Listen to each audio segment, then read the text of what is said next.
Buenas noches, querido teleauditorio. Otro día y otra noche más aquí en el mundo de la salud con el doctor Everardo Ríos. Como se los publiqué en el WhatsApp y en el Facebook por la tarde, a mediodía, vamos a hablar de enfermedades de la mujer, en este caso en el ámbito de la ginecología. Para tal efecto tenemos una excelente doctora y una gran amiga, ¿verdad? Ella es la doctora Nancy Romero Ramos. Ella es ginecóloga, ella es egresada de la Universidad Autónoma de Chihuahua, hizo su posgrado en el Hospital 20 de Noviembre de la Ciudad de México, que pertenece al Instituto de Seguridad Social de los Trabajadores del Estado. Tiene una maestría en gestión directiva en salud por parte de la UVM, perteneciente al Colegio de Ginecólogos de aquí del estado de Chihuahua.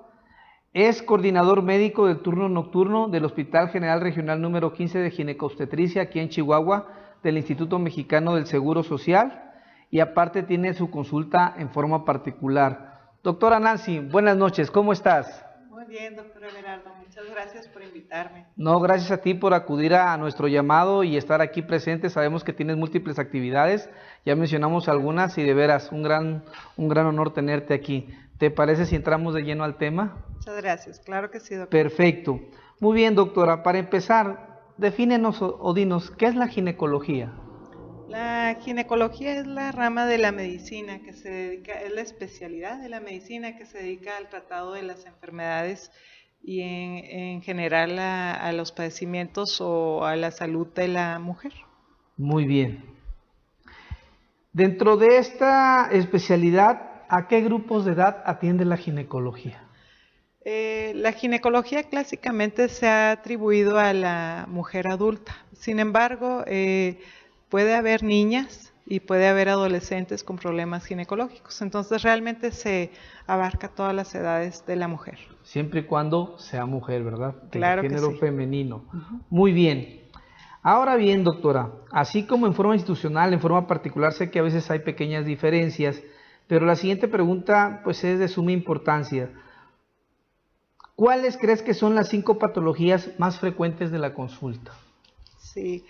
La principal causa de consulta son las enfermedades infecciosas del tracto genital femenino. Esa es como que la que predomina en general, tanto en consulta ginecológica como en consulta de primer nivel, pienso yo que es una de las más frecuentes.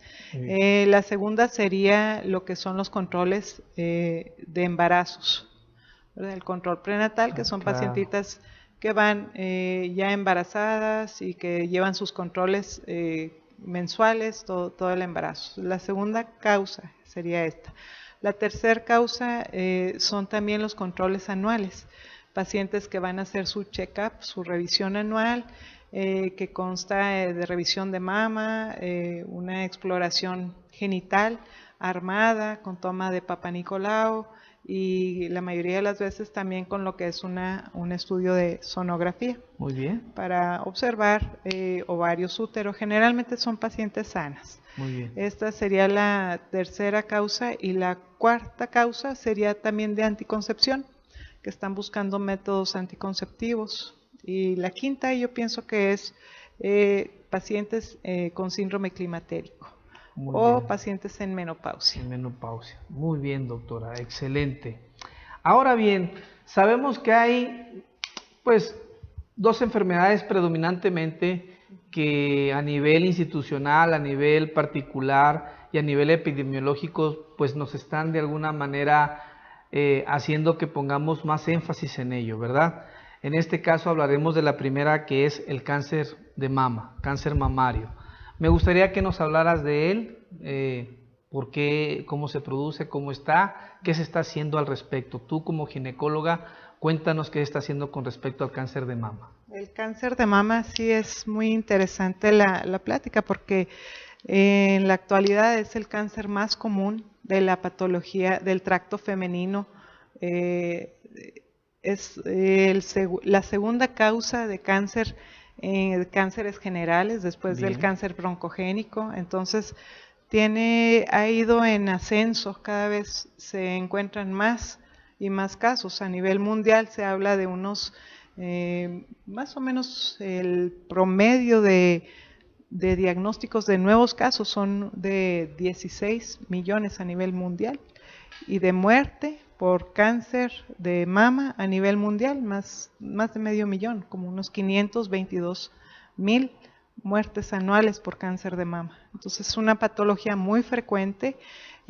Actualmente hay muchos programas de salud para la prevención, para encontrarlo en un estadio temprano, ¿verdad? El mes de octubre en sí es el mes del cáncer de mama. El 19 de octubre es el Día Internacional del Cáncer de Mama. Entonces, tanto en sector privado como en sector público, a nivel de laboratorios, de hospitales, se hace mucha promoción, y con la situación de que las pacientes se realicen su estudio de tamizaje, que es una mamografía, ¿verdad? A nivel primario, a nivel de primer nivel de salud, se promueve mucho la autoexaminación, enseñando a las pacientes a cómo deben de realizarse sus estudios, para que conozcan perfectamente la anatomía de sus mamas y no les venga de sorpresa un cambio, una lesión, que aprendan a autoexaminarse, a explorarse, ¿verdad?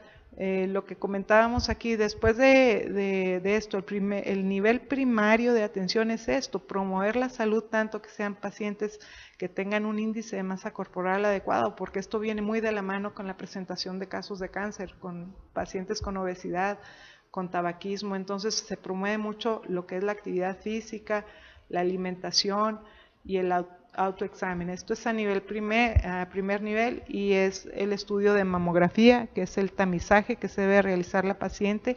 Se considera como de primera vez a los 35 años se puede realizar la primera. Después, a los 40 años, si sale bien, se debe estar realizando cada 2 años. Después de los 50 años, cada año, ya que este cáncer es muy común en las pacientes de los 40 a los 59 años de edad. Entonces, de ahí la importancia de estar realizando el estudio de mamografía. Y yo comentaba en alguna ocasión que el cáncer de mama tiene un estado preclínico, que no da ninguna manifestación y puede durar entre 8 y 9 años. Y el único estudio que nos lo va a hacer saber que existe ya una lesión ahí es la mamografía. Entonces, es muy importante realizarse el estudio de mamografía. Esto es en la población en general. El tamizaje de la mamografía consta de 2 radiografías de sus senos. De ahí, si alguna sale, es un tamizaje que se toma en la población en general, las mujeres, ¿verdad? De estas edades que comentábamos. De aquí, si alguna de estas sale alterada, es cuando se manda al especialista, al ginecólogo de primera intención, depende del tipo de lesión que se observa, o ya directamente al oncólogo, ¿verdad? Pero si estamos educando a la población de cómo se debe de autoexaminar, que debe de hacerse sus estudios de tamizaje, pues cada vez vamos a empezar a tener mejores resultados en países como el nuestro, que están en vías de desarrollo, ¿verdad? Siempre se habla en países que están económicamente evolucionados, ellos detectan sus lesiones de cáncer de mama muy temprano, más del 75% de las veces en estadios tempranos, en las cuales es totalmente curable. No así con nosotros, ¿verdad? Que tenemos estudios de mamografías generalmente cuando la paciente ya viene con una lesión. Entonces, por eso ahí hacer énfasis en lo que es la promoción de la salud, en la prevención, básicamente. Otra de las situaciones también de las pacientes que ya tienen un cáncer que se considera de la familia. Bien. ¿Cuándo son estos casos?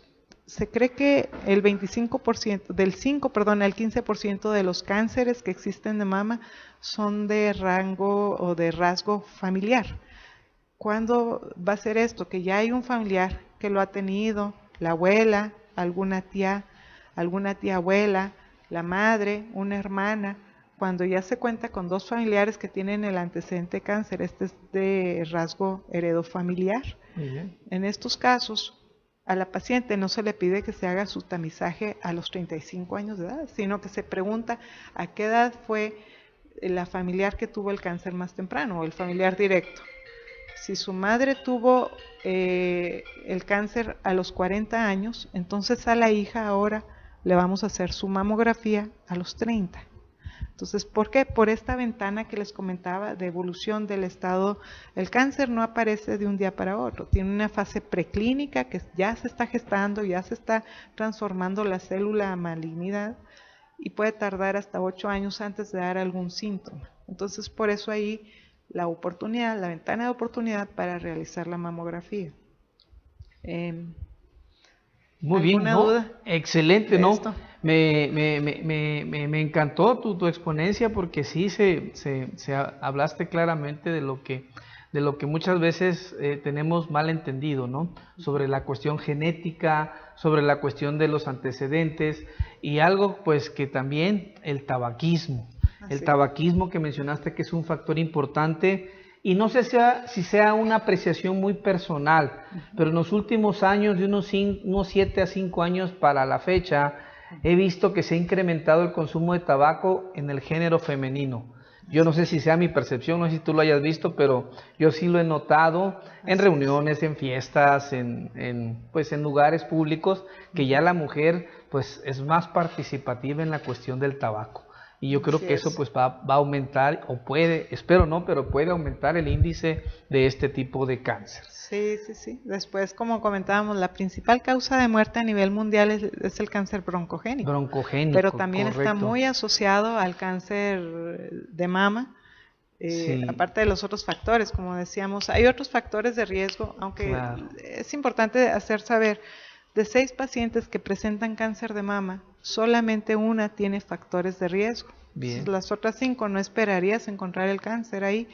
Pero bueno, si podemos evitar estos, ¿verdad? Hay factores que no podemos evitar. La exposición hormonal prolongada es uno de los factores de riesgo, que es que su inicio de sus menstruaciones empezaron en forma muy temprana la presentación de la menopausia, que es el cese de las menstruaciones, es tardía, ¿verdad? Otro es la obesidad, como comentábamos, el tabaquismo y también el alcoholismo.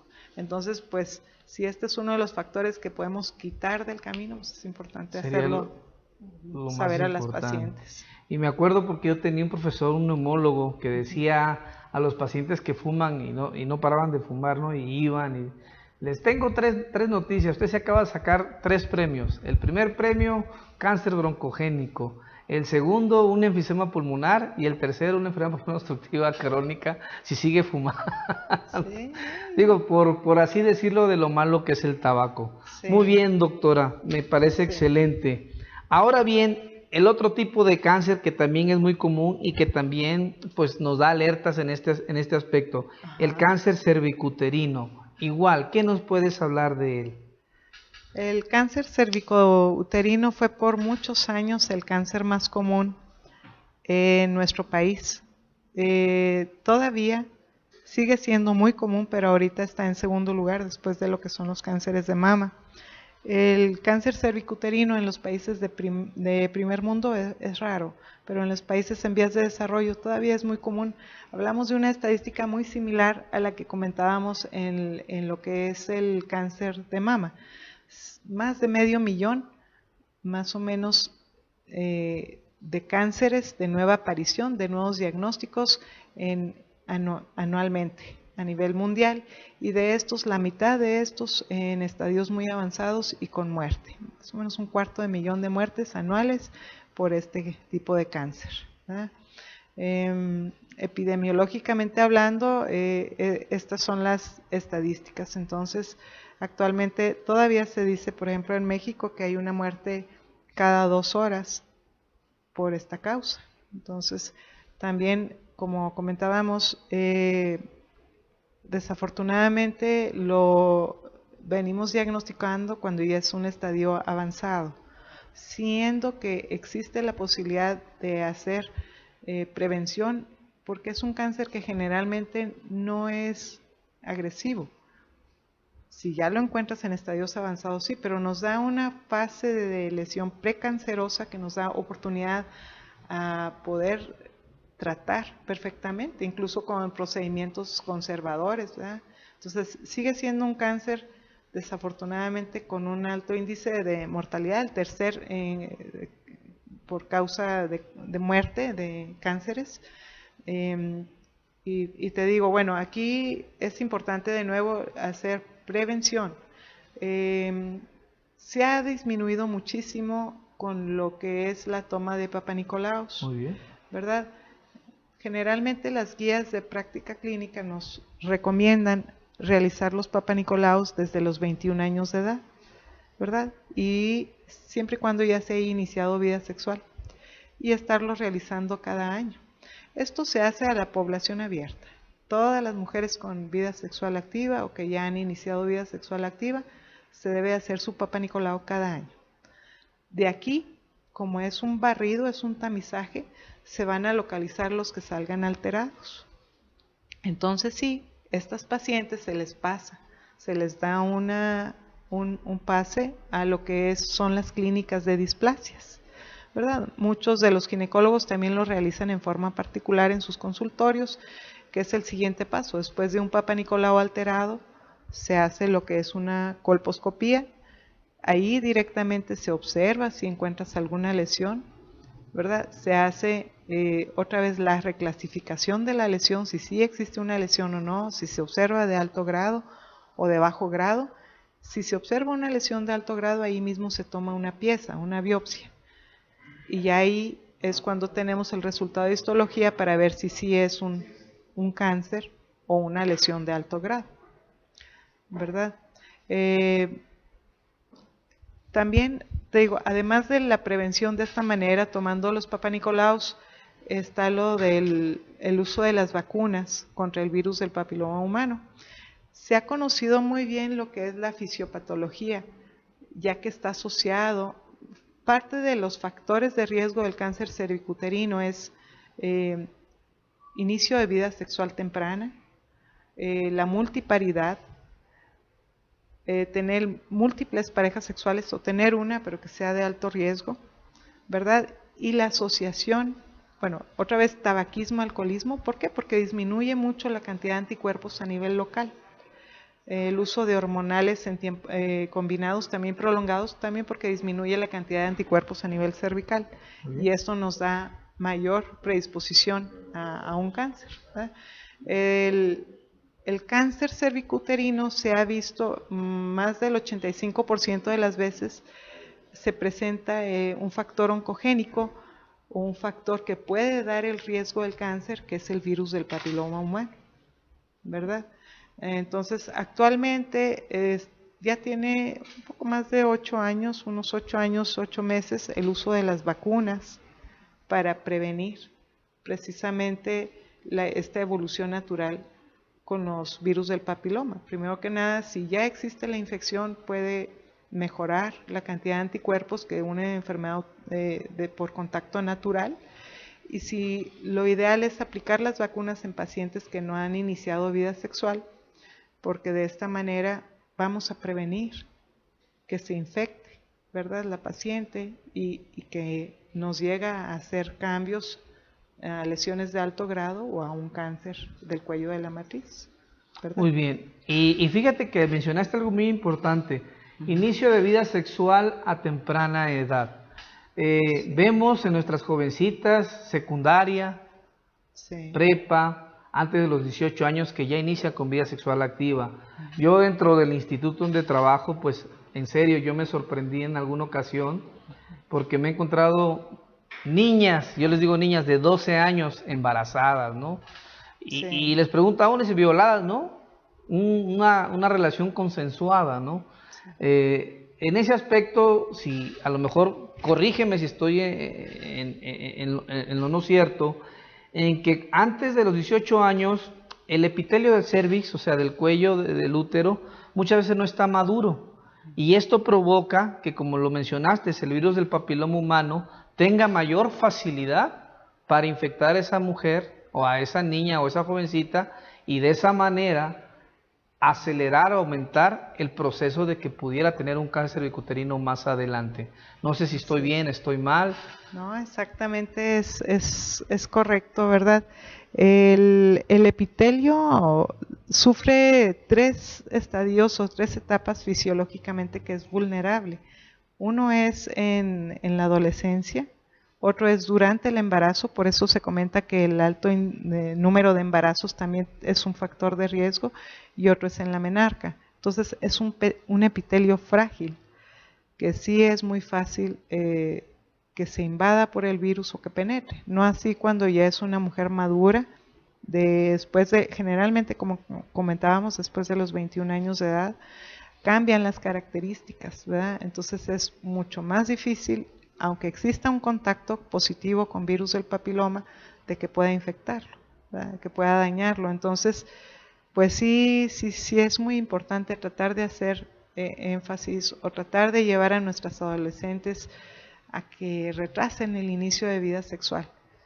Y si no es así, ahí viene la situación. Es importante hablarlo, claro, no negarles la atención, no hacer discriminación porque son jóvenes, porque muchas veces tienen inquietud y van a iniciar la vida sexual. Entonces, hacer consejería correcta y hacer promoción así muy importante de los métodos de barrera, lo que es el preservativo. Fíjate que mencionas algo bien importante, o sea, pues yo me he encontrado y aquí en México, en otras partes del mundo, el hecho de que pues ya las mujeres solteras andan su condón en la bolsa. Y desgraciadamente nuestra idiosincrasia a veces nos hace hacer las cosas al revés, ¿no? Pues empiezan a hablar mal de ellas, la mujer se detiene, y pues que es una necesidad fisiológica las relaciones sexuales. Esto probablemente contribuye a que la mujer se detiene y no tenga la manera de protegerse, porque aunque el querido teleauditorio no lo crea, el hecho de que la mujer traiga un condón la puede estar protegiendo no solamente del cáncer uterino, sino de enfermedades y de transmisión sexual y de un embarazo no deseado. Así es. Sí, esto, y por mucho, yo me acuerdo que en algunas ocasiones he dado clases en secundarias, en preparatorias, y como tú bien lo dices, encontramos a veces renuencias tanto de los maestros, directivos, de los padres. Y yo me acuerdo que hago cierto ejercicio antes de dar la plática, cito a los padres y a los maestros y cito a los alumnos, ¿no? Y no les digo nada, simplemente les doy media hoja de papel en blanco y les digo, pongan todas sus dudas, hagan la bolita y las meten en esta caja. Y van y ya hacen sus preguntas, ¿no? Todos. Y cuando me dan la caja llena de papeles doblados, pues los empezamos a doblar para ver las preguntas, estando los padres y los maestros. Y cuando nos damos cuenta de la clase de preguntas que hacen, suceden dos cosas. Los padres y los maestros se quedan admirados de lo que ya saben los muchachos, pero lo otro, el grado de ignorancia que tienen con respecto a la educación sexual y a la cuestión reproductiva. En algunos otros programas hemos hablado sobre, yo creo ya la necesidad que a nivel secundario, a nivel educativo medio superior, exista una materia que hable sobre salud e higiene sexual para que los muchachos estén bien preparados y bien concisos en cuanto a su educación, en cuanto a sus deberes en el aspecto sexual, que también es una cuestión de placer, pero también es una gran responsabilidad. Esa es una verdad muy grande que a veces la queremos callar por cuestiones ideológicas, por cuestiones de tipo políticos, sociales, y que no debería de ser, ¿verdad? Más aún que estamos en el siglo XXI y estamos abiertos hacia la diversidad de géneros en este momento, y pues que no es malo, al contrario, podemos salvar vidas y no tener embarazos no deseados. Así es. Muy bien, doctora. Hablaste del virus del papiloma humano. ¿Qué nos puedes decir al respecto de él? Bueno, el virus del papiloma humano es un virus del cual actualmente se han encontrado más de 200 subtipos, ¿verdad? Y se ha visto, la asociación empezó a revisarse que provocaba cambios, ¿verdad?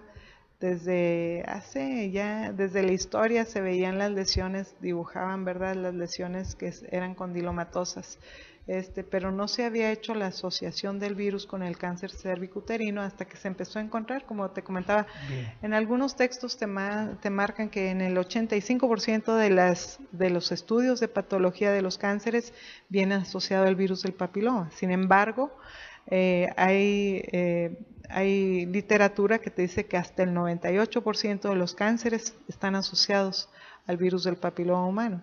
Entonces, se empieza a estudiar todo esto y se observa que de estos 200 subtipos hay algunos que son de alto riesgo, ¿verdad? De los más comunes que existen actualmente, pues es el subtipo 16, el subtipo 18, hay otros como el 31, el 33, el 45, en los cuales también están muy relacionados con el cáncer cervicuterino, y hay otros del mismo virus del papiloma, que son como el 6 y el 11, que realmente no te llegan a causar lesiones de alto riesgo, sino nada más lesiones verrugosas, que es muchas veces la causa principal por la cual la paciente acude a revisiones, porque presenta una lesión, una verruguita o varias verrugas en área genital.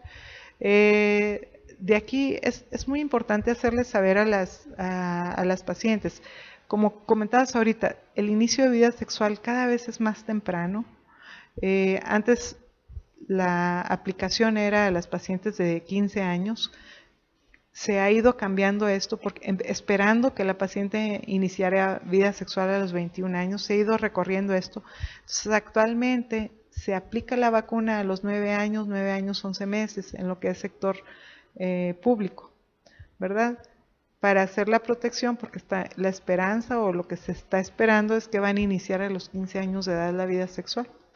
Y esto, el uso de la vacuna es para que antes de que la paciente tenga el contacto ya esté protegido.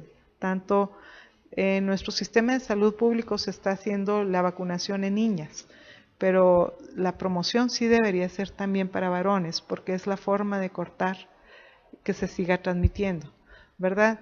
El virus del papiloma generalmente se adquiere en el primer año de vida sexual, y es muy alta su prevalencia, ¿verdad? De un 70%. Es altísima, es ¿verdad? altísima, realmente. O 7 de 10 lo van a presentar. Lo van a presentar. Sin embargo, aquí hay una situación muy interesante.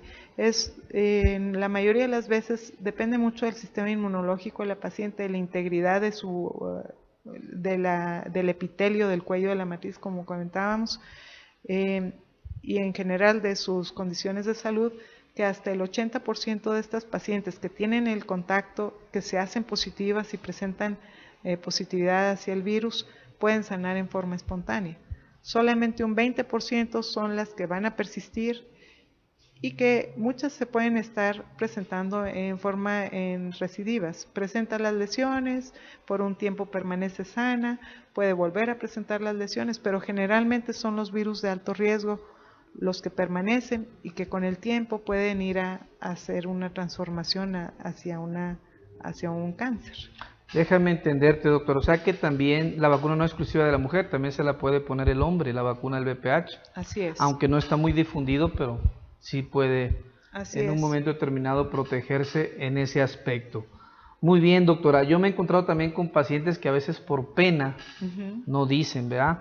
Anteriormente yo veía en la literatura y los libros que pues había fotos donde eran verdaderos pues condilomas, o sea, verdaderas masas de verrugas, y yo me he encontrado pocas, no tan así tan impresionantes, pero de alguna u otra manera al cuestionarlas, bueno, ¿qué pasa? No sentía, pues al tener relaciones, pues lógicamente es un bulto ahí que se ve, y decían que era por pena, que porque pues no.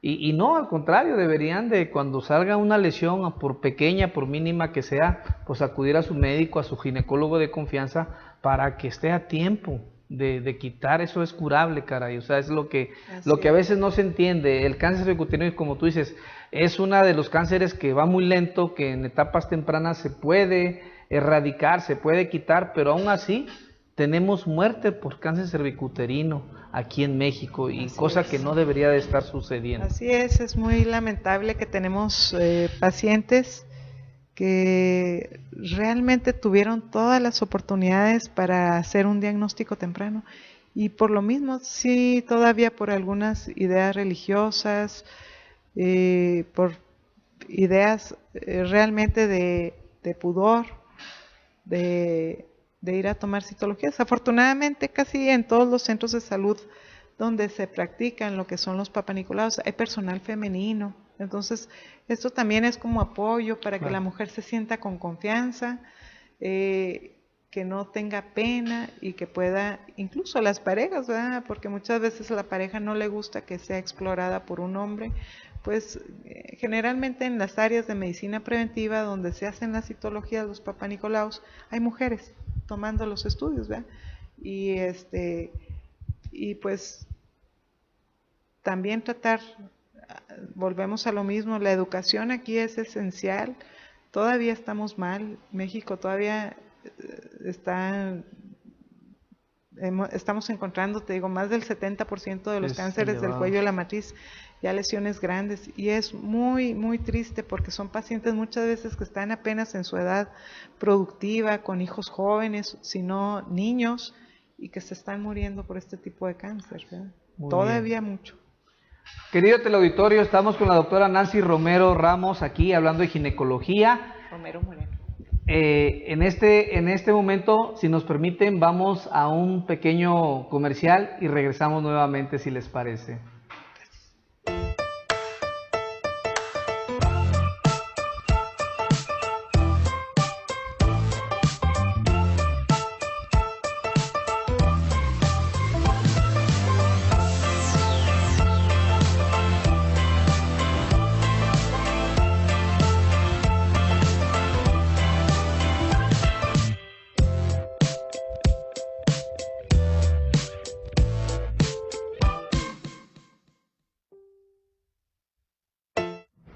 Regresamos, querido teleauditorio, y si me lo permites, doctora, tenemos preguntas y comentarios de nuestro teleauditorio, si me permites decirlo. Claro que Martín Sánchez, que nos acompaña semana con semana, ¿verdad? Y Jessica Escobar Vega, nos están viendo. Servando Mayor, que también nos ve semana con semana asiduamente, un saludo para ambos. Nayeli Ríos, que nos está viendo desde Kansas. Humberto Molina nos está viendo. Nelly Amador nos manda a felicitar y nos manda a decir buenas noches. María Pacheco también. Alicia Flores. Helen Rangel desde Coatzacoalcos, Veracruz, nos está viendo. Miguel Benavides nos está viendo también, muy amable por su comentario. Elder también nos está viendo. Ernestina Aguilar desde Mérida, Yucatán, nos está viendo. Rosángela Sosa, la doctora, está viendo este video también, le mandamos saludar. Marta Karina Pérez Meléndez, la arquitecta también, que también es asidua televidente. Susana Valerio nos manda a saludar. La doctora Castresana, que estuvo la semana pasada con nosotros, un saludo, doctora, y gracias por estar viéndonos. Blanca González, Jorge González, Ernestina. Dice la doctora Castresana, nos manda un comentario y me voy a permitir leerlo. Dice: muy cierto que cada vez es más frecuente el inicio de vida sexual a más temprana edad, a pesar de tantas campañas que se hacen, y no solo la predisposición del cáncer cervicuterino, sino también vemos malformaciones en sus bebés, ¿sí? Síndrome de Down, por ejemplo, prematurez, y le trastorna su vida, abandonan sus estudios, o las abuelas se hacen cargo de sus bebés. Muchas veces sus parejas los abandonan, y pues que existen muchos riesgos. Menciona, muy cierto, doctora, perdón, muy cierto, es una realidad. Rompen el ciclo del ciclo familiar y se hacen crisis familiares paranormativas en ese aspecto. La arquitecta Marta Karina Pérez Meléndez me dice que para alguien que va a empezar con el chequeo de mamografía, sería bueno que empezara con una sonografía, con el chequeo de mamografía, ¿sería bueno que empezara con una sonografía o es lo mismo? Pregunta ella. Ok. Tienen diferentes indicaciones, ¿verdad? La sonografía realmente se hace en pacientes jóvenes. Y esto realmente es porque la mamografía, si se hace en edad muy temprana, no va a tener la nitidez o la claridad que estamos esperando. Por eso el tejido mamario en la mujer joven es muy congestivo, ¿verdad? Entonces ahí es cuando se recomienda el uso de la sonografía, ¿verdad? No tanto por la exposición o los temores que se tienen, ¿verdad? Es más que nada porque la claridad, la nitidez con la que se va a ver la mamografía no es tan buena hasta después de los 35 años de edad. Claro. Ahí se puede hacer una basal, pero ya después de los 40, y como comentábamos, el grupo de edad de más riesgo es de los 40 a los 59, es cuando ahí se tiene que estar haciendo su revisión de mamografía. No es lo mismo, desafortunadamente en la sonografía todavía hay mayor riesgo de que se vaya una lesión, de que no se vea. Sí. La mamografía detecta básicamente la agrupación de microcalcificaciones, ¿verdad? Que no se van a detectar muchas veces en un estudio de sonografía, no da esa claridad. Entonces, el estudio de tamizaje de escrutinio es la mamografía, es el estudio estándar de oro. La sonografía se puede hacer en pacientes jóvenes, básicamente, o que presentan lesiones que no son malignas, que son nódulos, porque hay mucha enfermedad mamaria benigna. Para eso está indicada la sonografía. Muy bien. Aquí Silvana Paz nos comenta, dice que el cheque en plan educacional de los países más desarrollados como Holanda, que hoy dice que al entiendo que lo miré, y que este país desde el kinder les inculca muchos valores y obligaciones. Visión, ejecución, emprendimiento, bueno, lo mencionó la doctora, que en otros países pues realmente la incidencia del cáncer cervicuterino y de mama pues lógicamente está casi en cero, y no solamente Holanda, Finlandia es uno de ellos también, Canadá, que lo tenemos cerca, también es uno de ellos. Dice que en cuestión de salud inviertan tiempo en cómo están estos países desarrollados. Pues realmente el tiempo se invierte. El problema, como yo siempre lo he dicho, ¿verdad? A veces el problema no es de medicina ni de salud, sino de educación, de educar a la gente, de que se haga el chequeo, de que aprenda, de que sepa que no es nada malo, y sobre todo de quitarse el miedo, porque es totalmente extraño que dicen, es que ¿por qué no se lo hace? Es que me da miedo, doctor. No pues vaya sí, a ser o que sea, sí tenga un cáncer. Pues lo tiene que hacer, es como cuando se le declara a la novia, ¿no? O sea, tenemos dos respuestas, un sí y un no, no va a pasar más que esas dos situaciones. Okay. Igual con el cáncer, o sea, te lo haces, si está todo limpio, que es lo más seguro, y te lo haces regularmente, pues sí es viable. Bueno, gracias a Silvana Paz por su comentario. Yo agregaría ahí un comentario. Muchas veces pensamos que no tenemos recursos, que por eso nosotros estamos haciendo diagnósticos tardíos. Desafortunadamente no es así, ¿verdad? En uno de los países donde, te digo, más del 85% ellos hacen un diagnóstico en estadios tempranos que son totalmente curables, es en Suiza. Y nosotros veíamos que tienen ellos menos número de mastógrafos per cápita que nosotros. ¿Cómo es posible? Nosotros tenemos más material para trabajar y estamos diagnosticando en forma tardía. Definitivamente volvemos a lo mismo, son cuestiones de educación, ¿verdad? Allá la gente tiene la educación de la prevención, ¿verdad? Aquí todavía no. Siempre estamos escuchando que se hacen campañas que son gratuitas, que llevan estudios a regiones donde es poco posible llegar para tratar de abarcar y no se logra, no logramos nunca las metas de la cobertura de tamizaje, de estudios de diagnóstico, pero es por esto, porque todavía en el lado de educación estamos mal. Así es. Es donde nos está fallando. Y como lo comenté el otro día, no puede haber salud si no hay educación primero.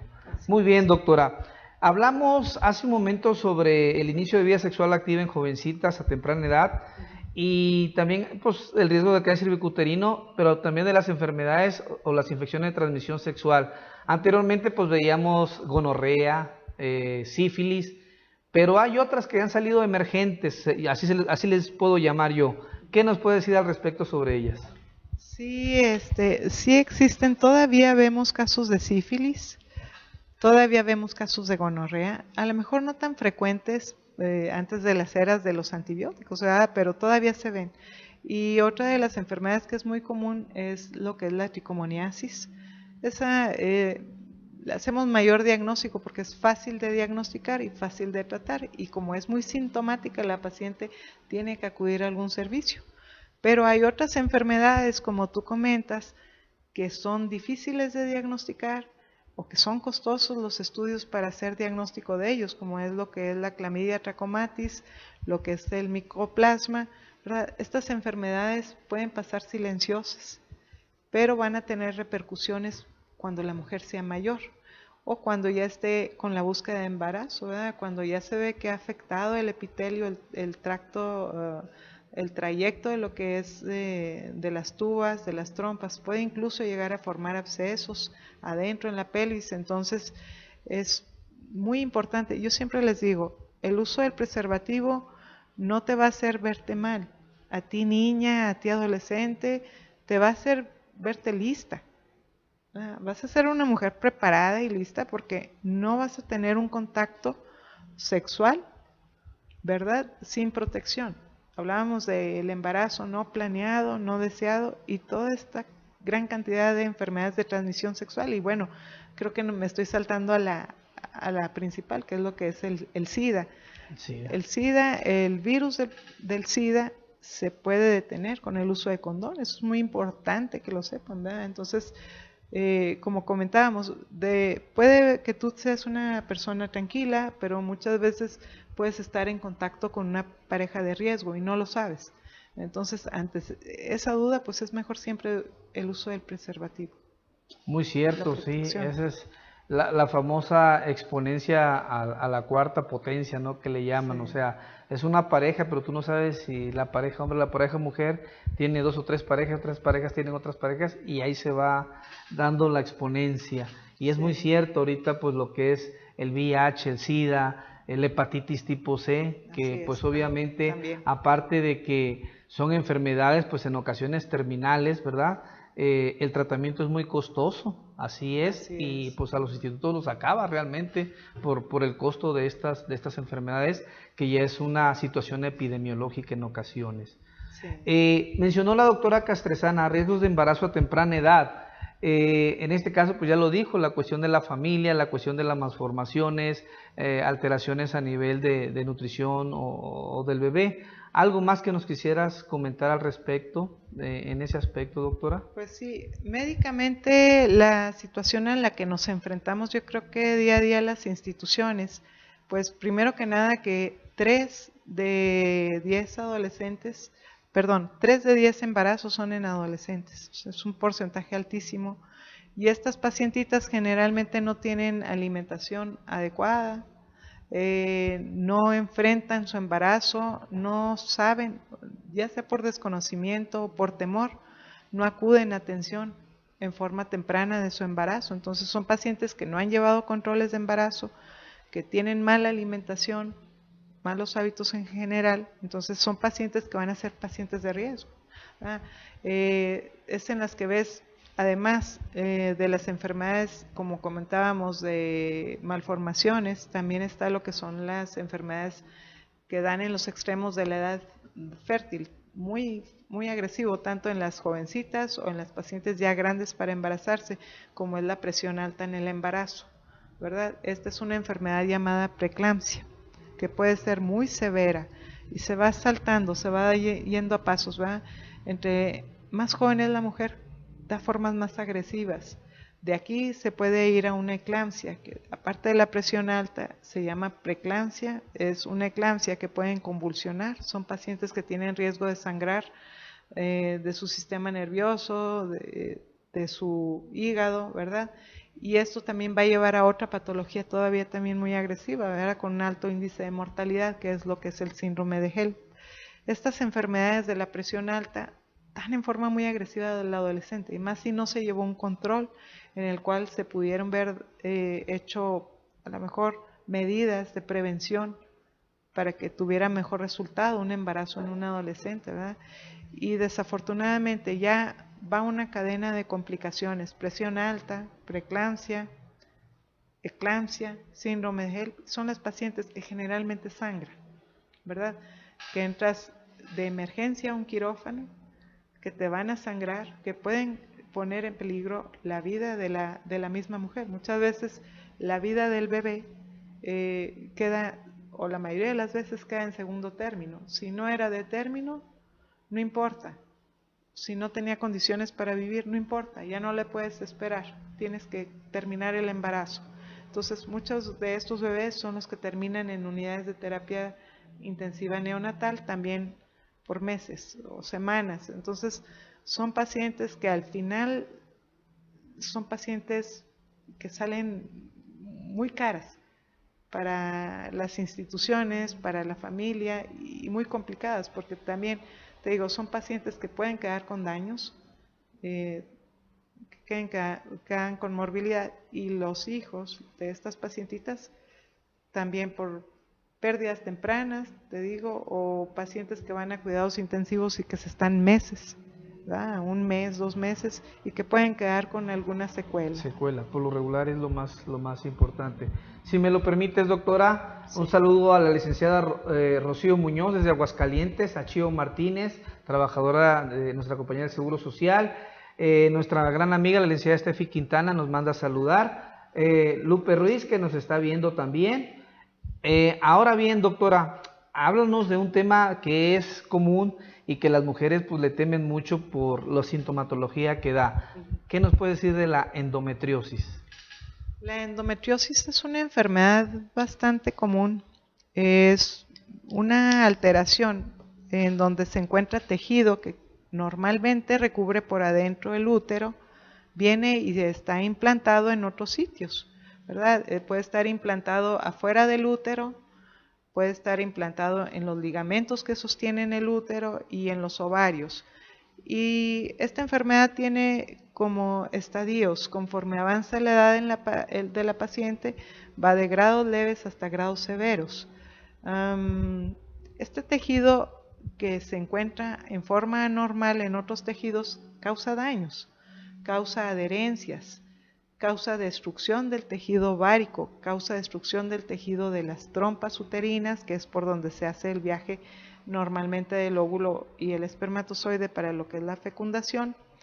Y puede ser, te digo, empezar en edades tempranas, en la adolescencia, son las pacientitas que clásicamente tienen una triada que comentamos, es de las 3 Ds, decimos dispareunia, que es dolor durante el acto sexual, dismenorrea, que son menstruaciones muy dolorosas para las pacientes que todavía no han incursionado en la vida sexual.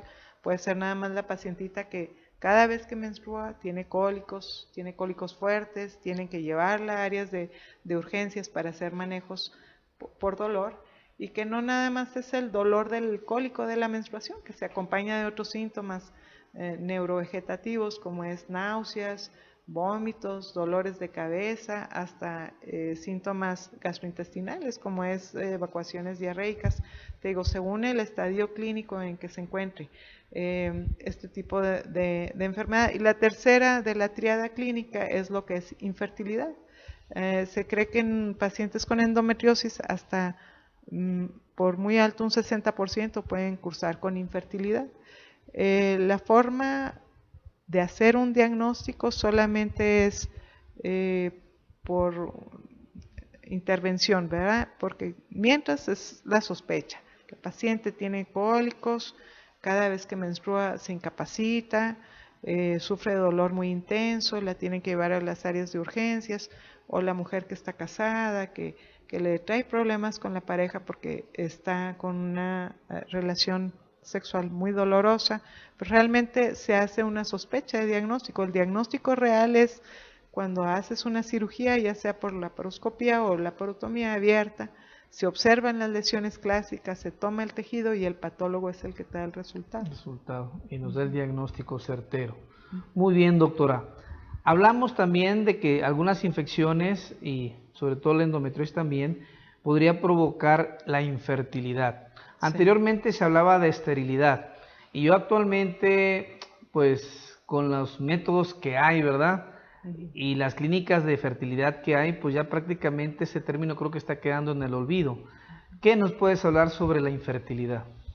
La infertilidad sigue siendo, ¿verdad?, en nuestros días algo que causa un choque emocional o impacto fuerte en las parejas. Estadísticamente hablando, 1 de cada 6 parejas cursa con infertilidad. De aquí, bueno, hay múltiples factores. ¿verdad? Siempre las causas tenemos que encontrar en la pareja, nunca se estudia a la mujer sola, el 40% de las veces puede ser factor masculino y ya pues ya no es mi área, pero sí tenemos que diagnosticar nosotros y hacer un estudio del varón, siempre se hace de los dos, ¿verdad? Hay como que 3 estudios básicos para nosotros ubicar una pareja infértil que hacemos ya en consultorio. ¿Por qué se da la infertilidad? Me comentabas, nosotros lo que vemos es que socialmente, según el nivel sociocultural de la mujer ya estudia, ya no se queda en una licenciatura que sale a los 24 años de edad, que es cuando es la edad óptima para embarazo. Muchas veces termina una licenciatura, hace un máster, hace un doctorado, ¿verdad? Se unen con la pareja, pero los dos están estudiando, los dos tienen un crecimiento profesional, quieren viajar, construir casa. Entonces empiezan con la búsqueda de fertilidad en edad avanzada, ¿verdad? Y es cuando empiezan a batallar un poquito. Muchas de estas parejas ni siquiera se sabían infértiles, ¿verdad? Hasta que realmente viene la búsqueda de embarazo. Nosotros decimos que hay problema de fertilidad cuando hay más de 6 ciclos sin protección y no se han embarazado. Entonces es cuando se empieza este trayecto de la pareja infértil a buscar su ayuda, sus estudios de diagnóstico y finalmente de resolución. Como comentabas, hay clínicas de fertilidad actualmente en las que tienen mucho éxito, pero algunos de nosotros no dejamos de ver que tiene que estar muy bien indicado. No se puede hacer fertilización porque antes de la fertilización in vitro puede ser la fertilización de la pareja, que es una inducción de ovulación y ya se hace una inseminación con la misma pareja, ¿verdad? Pero cuando esto no es posible, ya se salta a lo que es la fertilización in vitro, que es un tema muy árido porque todavía no se han establecido bien las cuestiones bioéticas de la misma, ¿verdad? Muy bien. Sí, de hecho nosotros en las guías clínicas de primer nivel, muchas veces, no muchas veces, todas las veces nos llega la muchacha, oiga, mándeme a ginecología porque pues creo que tengo infertilidad. Y lo primero que uno como médico familiar hace es, pues que venga su esposo para hacerle una espermatobioscopía y como tú dices, el 40% pues vemos que el esposo en espermatobioscopía, que lo único que hacen es ver la viabilidad, la cantidad y el movimiento del espermatozoide está alterado, pues se manda a la pareja masculina al urólogo y ya dices, ya nos esperamos en la cuestión ginecológica. Querida amiga, el tiempo nos come. Rápidamente, menopausia y climaterio, ¿qué nos puedes decir al respecto? La menopausia es el cese de las menstruaciones por más de un año y aquí puede ser de origen químico, ya sea que nosotros inducimos el cese de las menstruaciones, puede ser quirúrgico, que hemos retirado el útero de la mujer y esto es menopausia. Para fines de lo que es semántica es definiciones, cese de las menstruaciones. Ahora sí, el síndrome climatérico pues son todos los síntomas que la mujer presenta desde antes, muchas veces del cese de las menstruaciones, durante y muchas veces todavía años después de que se han detenido las menstruaciones. Generalmente que esas son la principal causa de consulta que tenemos, ¿verdad? El síndrome climatérico, que es generalmente los sofocos, lo que son los bochornos, que es un calor fugaz que sienten del tronco del cuerpo hacia la cara, y son momentáneos, duran 2 minutos,